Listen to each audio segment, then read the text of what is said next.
संपूर्ण महाराष्ट्राचं लक्ष आज सुप्रीम कोर्टाकडे लागलेलं आहे, कारण सुप्रीम कोर्टामध्ये मराठा आरक्षणासंदर्भात एक महत्त्वाची याचिका जी आहे ती आहे आणि त्यावरती आज सुनावणी होणार आहे। ही याचिका जी आहे ती क्युरिटी पिटिशन आहे, त्या क्युरिटी पिटिशनवरती आज सुप्रीम कोर्टामध्ये सुनावणी होणार आहे। माझ्यासोबत सिद्धार्थ शिंदे आहेत। सिद्धार्थ सर, क्युरिटी पिटिशनमधून महाराष्ट्राच्या मराठी जनतेला किंवा मराठा समाजाला किती मोठ्या अपेक्षा आहेत निकाल त्यांच्या बाजूने लागण्याच्या?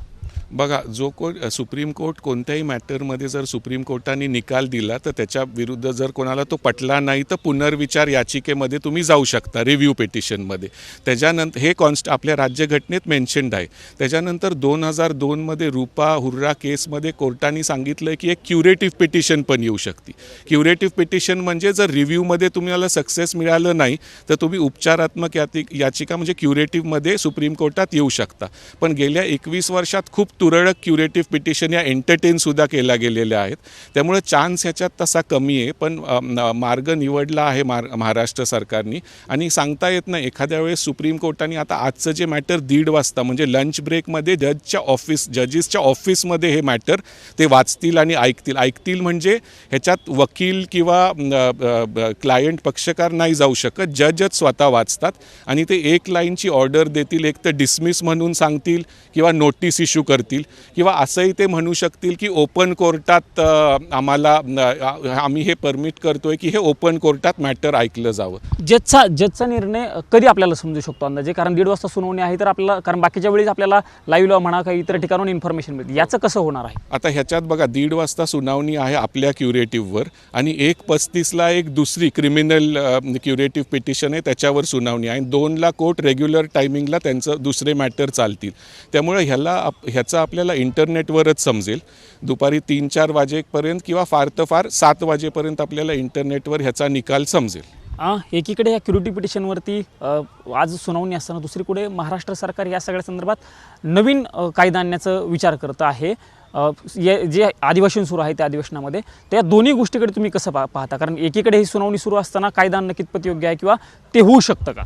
बघा, जर आज क्युरेटिव्ह पिटिशन डिसमिस झाली तर मग नवीन कायदा आणण्याशिवाय पर्याय उरत नाही। जर महाराष्ट्र सरकारला हे 50% वर आरक्षण द्यायचं असलं तर, जर महाराष्ट्र सरकारला मराठा समाजाला ओबीसीतून आरक्षण द्यायचं असलं, जी जरांगे पाटलांची मागणी आहे आणि त्यांची ती मागणी ते का करतायत, कारण हे मग चॅलेंज होणं खूप अवघड आहे, कारण ते ऑलरेडी फुल प्रूफ ओबीसी आरक्षण आहे। पण आत्ता जे राज्य सरकारने 2018मध्ये दिलं होतं ते आपण 50%ची मर्यादा ओलांडली होती, त्यामुळं कोर्टाने ते रद्दबातल ठरवलं। पण आता जर आज क्युरेटिव्ह पिटिशन जर डिसमिस झाली तर परत एक कायदा पण आणू शकतं राज्य सरकार। पण जर क्युरेटिव्ह पिटिशन जर एंटरटेन केली कोर्टाने तर मग राज्य सरकार म्हणू शकतं की हे परत जिवंत झालं आहे मॅटर आणि मग थोडा ह्याला वेळ लागू शकतो। जरी नोटीस इश्यू झाली आणि जरी कोर्टाने हे मॅटर एंटरटेन केलं तर त्याचा निकाल यायला, तो निकाल काही येऊ शकतो, त्याला परत 3 ते 6 महिने लागू शकतात। ओपन कोर्टात हे जर गेलं तर पुन्हा त्याच्यावरती सुनावणी, म्हणजे पक्षकार असतील किंवा वकील असतील त्यांना बाजू मांडण्यासाठी पुन्हा संधी मिळू शकते, कारण आजची जी सुनावणी आहे ती सुनावणी तर इतर कोणीच नसणार आहे, फक्त जजेस असणार आहे। तर ते आज ठरवलं जाईल ओपन कोर्टात ऐकायचं का नाही, नोटीस इश्यू करायची का नाही किंवा हे डिसमिस करायचं। तर आज संध्याकाळीच आपल्याला समजेल की ह्याचा नक्की निकाल काय आहे। अच्छा, या जजच्या बेंचमध्ये कोणते जज आहेत? कारण ज्या जजने निकाल दिला होता त्यातले बरेच जज हे रिटायर झालेले आहेत यापूर्वीच। बघा, 2021मध्ये जेव्हा मेन निकाल आला त्यातले 5ही जज रिटायर झालेले आहेत। मग रिव्ह्यू पिटिशन आली तर ते पुनर्विचार याचिकेत काही त्यातले जज 1-2 होते, ते पुनर्विचार याचिकेत बसले होते। पण आता क्युरेटिव्ह पिटिशन ही 4 सिनियर मोस्ट जजेस जे आहेत सुप्रीम कोर्टाची त्यांच्यासमोर आज आलेली आहे।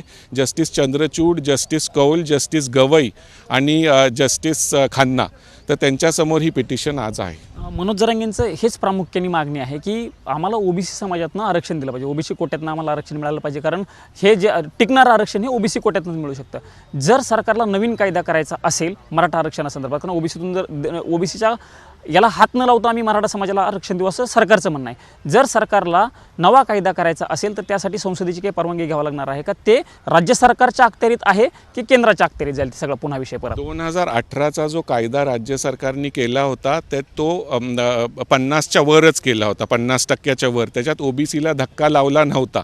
पण आता जर ओबीसीमधून द्यायचं असलं तर एखाद्या GR-वरून किंवा नोटिफिकेशनवरून पण ते महाराष्ट्र राज्य मागासवर्गीय आयोगाचा रिपोर्ट घेऊन त्या रिपोर्टच्या बेसिसवर ते आरक्षण महाराष्ट्र सरकार देऊ शकतं।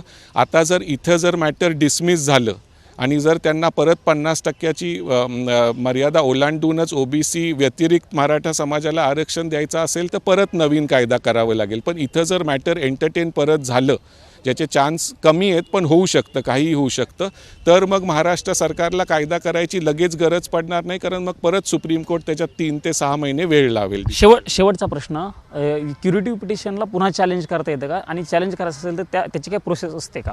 क्युरेटिव्ह पिटिशन हे फायनल आहे, ह्याच्यानंतर चॅलेंज करता येत नाही, कारण आता मेन पिटिशनमध्ये तुम्हाला ऐकलं गेलं आहे, मग तुमच्या पुनर्विचारमध्ये ऐकलं गेलं आणि क्युरेटिव्हमध्ये पण ऐकलं, त्यामुळे त्याच्यानंतर काही चॅलेंज नसतो. मग ते जर क्युरेटिव्ह पिटिशनमध्ये जर महाराष्ट्र सरकारला सक्सेस मिळालं तर मग तो 2000चा कायदा पुन्हा जिवंत होईल आणि तो वैध ठरेल.